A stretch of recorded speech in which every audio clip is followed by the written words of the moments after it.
Hello mga B, yun na nga mga B, nakita nyo sa mga harapan ng mga ingredients na yan. Gagawin natin yung maha. At dahil nag-crave ako mga B, tara, samahan nyo ako magluto.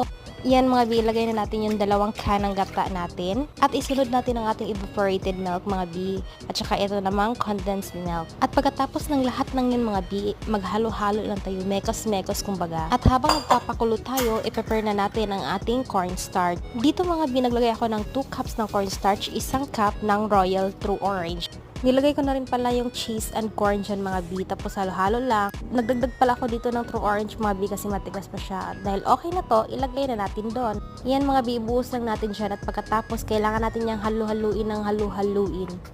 At naglagay na rin ako ng butter mga B, konti lang naman. Tapos halo-halo, pagkatapos kailangan mahalo-halo mo siya mga B hanggang maging sticky siya. Mga B, ito ang aking paraan na pagluluto ng maha. May kanya-kanya tayong recipe at kung paano ito gawin. So ito naman po yung sa akin.